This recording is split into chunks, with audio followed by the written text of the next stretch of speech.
इससे क्या फायदा होगा? देखिए, ये चौथा चरण हमारे कार्यकर्ता दर्शन से संवाद कार्यक्रम का चल रहा है और जितने भी सीमांचल के इलाके हैं, कोसी के ज़िले हैं, हर जगह हम लोग जाकर के अपने जो ग्रास रूट पे ग्राउंड पे जो हमारे वर्कर हैं, चाहे बूथ स्तर के हों, पंचायत स्तर के हों, जिला स्तर के हों, प्रखंड स्तर के हों, जिला स्तर के हों, सभी कार्यकर्ताओं से हमारा संवाद चल रहा है। पार्टी को संगठनात्मक तौर पे कैसे मजबूत किया जाए, उसका विस्तार कैसे किया जाए और जो सलाह हमारे कार्यकर्ता देना चाहते हैं या उनके ब्लॉक में, उनके विधानसभा में जो समस्याएं हैं उससे ये लोग अवगत कराते हैं। इसी क्रम में जो फीडबैक के अनुसार हम लोगों ने जो है घोषणा भी की है, क्योंकि लोग भी जानना चाहते हैं कि क्या विज़न है, क्या रोड मैप है। अगर आपको मौका मिलेगा तो लोग इच्छुक रहते हैं जानने के लिए। तो इसी के फीडबैक के क्रम में हम लोगों ने कई घोषणाएं भी की हैं, जिसमें कि माई बहन मान योजना की घोषणा हुई है, जिसमें कि 2500 रुपये जो है सीधे माताएं बहनों के खाते में जाएगा। सरकार बनते ही 1 महीने के भीतर इस योजना की शुरुआत कर दी जाएगी। इसी क्रम में पता चला कि स्मार्ट मीटर जो है, लोग इससे बिजली के बिल से लोग परेशान हैं। इसके लिए हम लोगों ने बोला 200 यूनिट फ्री में बिजली हम लोग जो है बिहार के लोगों को देंगे। जो वृद्धा पेंशन है, सामाजिक सुरक्षा पेंशन है, झारखंड में जो है 1000 रुपये है, यहाँ 400 रुपये मिलता है। इसलिए हम लोगों ने तय किया कि इसको 400 से बढ़ा करके 1500 रुपये हम लोग करेंगे। और जो जो फीडबैक मिलता जा रहा है उसको हम लोग लेते जा रहे हैं और अलग अलग क्षेत्रों की अलग अलग समस्या है उससे अवगत हो रहे हैं। उसी हिसाब से बिहार को आगे बढ़ाने में अव्वल राज्य कैसे बने, हम लोग नए सोच के हैं, नए विजन के लोग हैं। आप लोगों ने देखा होगा 20 में भी हम कहते थे 10 लाख नौकरी हम देंगे। जब उप मुख्यमंत्री बने, 17 महीने जब हमारी सरकार बनी, तो हम लोगों ने 17 महीने में 5 लाख लोगों को सरकारी नौकरी दिया और 3 लाख नौकरी प्रक्रियाधीन कराई। आप देखिएगा 9 अगस्त 2022 को हमारी सरकार बनी थी और ठीक 15 अगस्त 22 में ही माननीय मुख्यमंत्री जी से हमने घोषणा कराई थी 20 लाख की। अगर वो आप भाषण सुने गांधी मैदान में जो मुख्यमंत्री जी ने दिया था, लेकिन जब 20 में हम कहते थे 10 लाख नौकरी देंगे तो माननीय मुख्यमंत्री जी कहते थे असंभव है, कहाँ से लाएगा पैसे, अपने बाप के पास से लाएगा। तो असंभव को भी हम लोगों ने संभव करके दिखाने का काम किया। आज लगभग जो है बीजेपी के जो नई सरकार बनी है एनडीए की, 11 लगभग 1 साल होने जा रहा है। जो हमने 3.5 लाख जो नौकरी जो प्रक्रियाधीन कराई थी, 5 लाख तो दिया, उसमें अब तक जो है किसको कितना नौकरी मिला ये बताए नीतीश कुमार जी। जब बीपीएससी की बारी आती है तो पेपर लीक हो जाता है, लोग परेशान है, परीक्षा को रद्द करना पड़ता है, कोई नौकरी नहीं मिल रहा। लेकिन जब हम लोग थे 17 महीने तो कोई भी पेपर लीक नहीं हो पाया। ये सच्चाई है। और आप देखिएगा उस 20 लाख का वादा कब पूरा करेंगे ये। हम तो कहना चाहते हैं कि मुख्यमंत्री जी को खुल कर के आकर के बताना चाहिए कि आखिर क्यों नहीं कर पा रहे हैं, पेपर लीक क्यों हो रहा है। तो हम इतना ज़रूर कहेंगे कि हमारे पास विज़न है, रोड मैप है, काम करने का तरीका हमें पता है।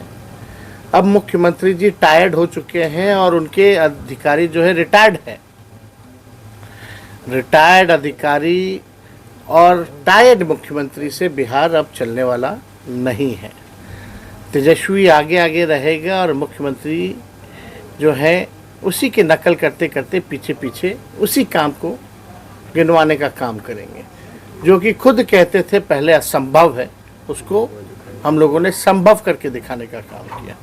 वही नियोजित शिक्षक से हमने वादा किया था जब भी सरकार में आएंगे तो 4.5 लाख जो नियोजित शिक्षक हैं उनको राजकीय कर्मी का दर्जा देंगे।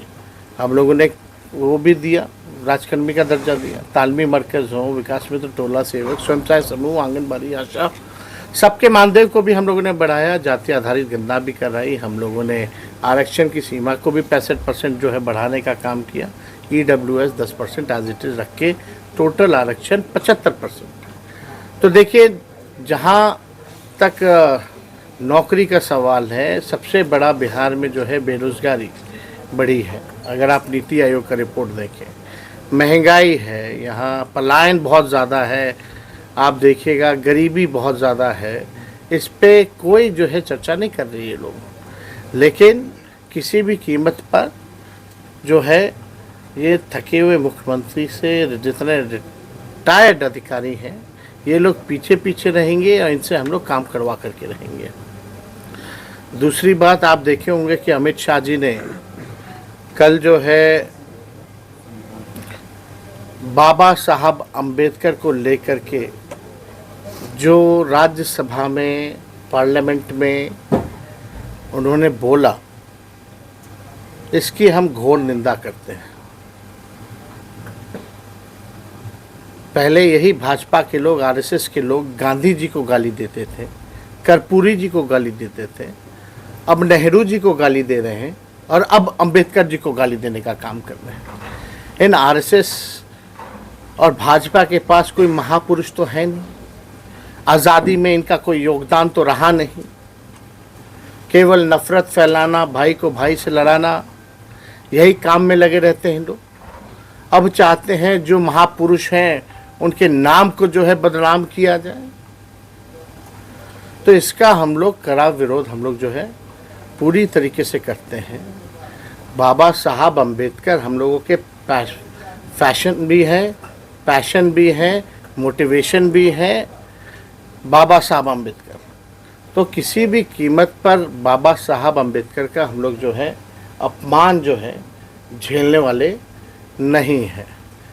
और हम सब लोग मिलकर के जो है, कल भी हमने ट्वीट करके अपने बात को जो है सभी के सामने जो है हम लोगों ने रखा है। तो भाजपा के लोगों की मानसिकता ये दिखाती है। कल जब अमित शाह जब बोल रहे थे तो उनका बॉडी लैंग्वेज देखिए और भाषा देखिए कि किस प्रकार से बाबा साहब अम्बेडकर को लेकर के उन्होंने वक्तव्य दिया। उन 17 सेकंड में ही बातें स्पष्ट हो जाती हैं कि इन लोगों की मानसिकता क्या है। हम लोग तो कई बार कहते रहे ये लोग संविधान विरोधी लोग हैं। ये पूरी तरीके से ये लोग बाबा साहब अम्बेडकर का जो है नाम को बदनाम करना चाहते हैं। जैसे कि इन लोगों की कोशिश रही है, पूर्व में गांधी जी हों, कर्पूरी जी हों, नेहरू जी हों, इनको नाम को बदनाम करने की। अगली तो हम लोग यहाँ आज अररिया आए हैं और यहाँ संवाद होगा लोगों से, और मुझे पूरा भरोसा है कि जो कमी होगी,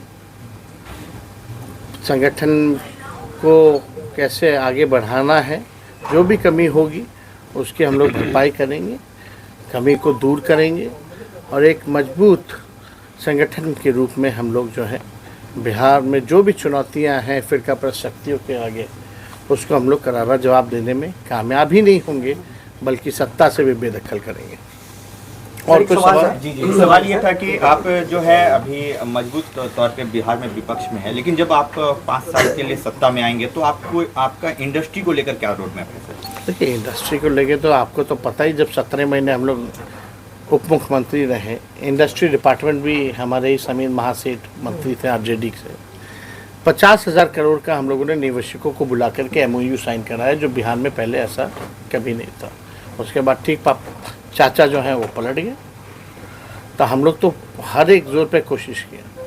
आप देखिएगा, IT डिपार्टमेंट हमारे पास था, IT पॉलिसी हम लोगों ने बनाया। स्पोर्ट्स डिपार्टमेंट हम लोगों के पास था, स्पोर्ट्स पॉलिसी हम लोगों ने बनाया। आप देखिएगा, टूरिज़्म मेरे पास ही था, टूरिज़्म पॉलिसी हम लोगों ने बनाया। 20 साल से इन लोगों को पता ही नहीं था कि नौकरी भी देना है, पॉलिसीज़ भी बनानी है। IT पॉलिसी से लेके टूरिज़्म पॉलिसी, स्पोर्ट्स पॉलिसी तो ऐसी बनी है कि जो देश के लिए, बिहार के लिए मेडल जो जीत के ला रहे हैं, उनको भी हम लोगों ने DSP रैंक तक का जो है हम लोगों ने नौकरी का प्रावधान ही नहीं किया, बल्कि ऐसे 73 खिलाड़ियों को हम लोगों ने अपने हाथों से नियुक्ति पत्र वितरण किया। तो जो पढ़ा लिखा उसको भी नौकरी, जो खेला, जो मेडल लाया उसको भी हम लोगों ने नौकरी देने का काम किया। अच्छा। और ख़ास तौर पे जो सीमांचल का जो इलाका है, गरीब इलाका है, हमेशा से जो है यहाँ की मौजूदा सरकार ने जो है नेगलेक्ट करने का काम किया है। अभी पिछले बार ही जब बाढ़ आई थी तो केंद्र सरकार ने क्या मदद की? कहते हैं डबल इंजन की सरकार है, लेकिन कोई पैकेज अगर दिया हो बाढ़ को लेकर के या सीमांचल के विकास को लेकर के, तो उन्होंने कुछ भी नहीं कहा। ये हम लोगों के एजेंडे में ये भी है कि सीमांचल के विकास के लिए जब हम लोगों की सरकार बनेगी तो एक डेवलपमेंट अथॉरिटी का हम लोग जो है गठन करेंगे, ताकि सीमांचल के विकास और प्रगति में गति बढ़े, यहाँ के लोग तरक्की करें और सीमांचल का इलाका जो है आगे बढ़े। क्योंकि इस एरिया से ज़्यादातर हम लोग देखते भी हैं पलायन भी बहुत ज़्यादा, गरीबी है, बेरोज़गारी है। तो इन मसलों पर जो है हम लोग जो है सीमांचल को लेकर के हम लोग काम करेंगे। और जैसा अभी जो ग्राउंड रूट के जो हमारे वर्कर हैं, जैसा फीडबैक मिलेगा उसके अनुसार, क्योंकि सारे ब्लॉक कोई ऐसा पंचायत नहीं है जिसके लोग ना आए हों, तो सभी जानकारी इकट्ठा करके उस हिसाब से हम लोग आगे बढ़े। सर, एक सवाल है कि 2024 का जो लोकसभा इलेक्शन हुआ, शाहनवाज जी बगल में बैठे, बहुत क्लोज फाइट हुआ, आप हारने का कारण क्या समझते हैं? देखिए, अब इसका विश्लेषण तो हम लोग इंटरनली हम लोग कर ही चुके हैं, लेकिन बहुत ही कम मार्जिन से जो है यहाँ हार हुई है। और इसको देखते हुए हम लोग जो है कदम भी उठा रहे हैं, लेकिन हमको नहीं लगता कि इस चीज़ों को जो है सार्वजनिक करने की ज़रूरत है। हमें कारण पता है और उस हिसाब से हम लोग जो है आगे बढ़ रहे हैं। वन नेशन वन इलेक्शन पे आपकी पार्टी का क्या स्टैंड है? नहीं, हम लोग तो स्पष्ट कर चुके हैं। जितना देखिए, अगेंस्ट द कॉन्स्टिट्यूशन, जो संवैधानिक जो हमारा जो ढांचा है, इसके विरोध में है ये। और कहीं से भी जो है ये भाजपा के लोग जो हैं अभी बात कर रहे हैं वन नेशन वन इलेक्शन, कल बात करेंगे वन नेशन वन पार्टी, परसों बात करेंगे वन नेशन वन लीडर। ये तो आरएसएस के एजेंडे पे चल रहा है, संविधान को तो मानना ही नहीं चाहता। इससे जितने क्षेत्रीय दलों के जो मुद्दे हैं वो ख़त्म हो जाएंगे। अभी मान लीजिए अलग अलग राज्यों में चल रहा है, तो उस क्षेत्र के इशू पे चल रहा है, उन राज्यों के इश्यूज़ पे जो है वो चुनाव हो रहा है। और इलेक्शन कमीशन तो टीटीएम है मोदी जी का, ताबड़तोड़ तेल मालिश करने वाला, जो बाय इलेक्शन एक साथ नहीं करा सकता, जो 4-5 राज्यों का चुनाव एक साथ नहीं करा सकता, उससे क्या उम्मीद रखी जा रही है? और आप लोग तो सब लोग जान रहे हैं, बिहार का जब चुनाव होता है तो एक लौता राज्य होता है जहाँ चुनाव हो रहा होता है पूरे देश में, मुल्क में, वहाँ एक फेज में ये चुनाव नहीं करा सकते हैं, तो इनसे कोई उम्मीद नहीं रखी जा सकती। इसका हम लोगों ने विरोध किया है। सर, आप जो है जो जातीय जनगणना है उसके पुरजोर समर्थक हैं। सर, मैं आपसे जानना चाहूँगा कि सीट बंटवारे को लेकर के भी क्या जिसकी जितनी हिस्सेदारी, उसकी भागीदारी पर बातचीत होगी? सर देखिए, एकदम होना चाहिए। समाज में सोशल इक्वेशन के हिसाब से टिकट डिस्ट्रीब्यूशन हो, और उसके साथ साथ कोई भी पार्टी चाहती है विनेबल कैंडिडेट हो। Winnability factor is more important. तो हम लोग तो सब लोगों को साथ लेकर के चलना चाहते हैं, और हम लोगों की कोशिश है कि सभी लोगों को हम लोग जो है मौका दें। और शुरू से ही हम लोगों ने कहा है ये A to Z की पार्टी है, सभी लोगों को मौका मिलेगा। सर, आप मुस्लिम बाहुल इलाके में हैं, पिछली बार MIM बहुत अच्छा परफॉर्मेंस की थी, इस बार आप उसको कितना बड़ा चैलेंज मानते हैं? देखिए, इस पर हमको कोई टिप्पणी नहीं करना है। सबका पार्टी है, सबको अधिकार है चुनाव लड़ने का। इस बार किसी भी ना किसी कीमत पे राष्ट्रीय जनता दल महागठबंधन इंडिया अलायंस जो है सरकार बनाएगी। सर, नीतीश कुमार प्रगति यात्रा पर निकल रहे हैं। ये प्रगति यात्रा नहीं है, ये भाई अलविदा यात्रा है। पिछले ही चुनाव में ना माननीय मुख्यमंत्री हाथ जोड़ करके कह रहे थे पूर्णिया में कि मेरा आखिरी चुनाव है। अभी लोग जान रहे हैं कि भाजपा वाले तो सहने वाले हैं नहीं इनको, अब इनके दिन पूरे हो गए। तो अब आखिरी जो इनका अलविदा यात्रा है, अब अलविदा यात्रा पे निकल रहे हैं। लेकिन अलविदा यात्रा पे निकल रहे हैं तो 2 अरब 25 करोड़ 78 लाख रुपए खर्च करके जा रहे हैं। आप बताओ, अपनी जनता मालिकों से मिलने के लिए, संवाद करने के लिए कोई मुख्यमंत्री को इसकी आवश्यकता क्यों है? ये अधिकारियों की लूट की छूट है।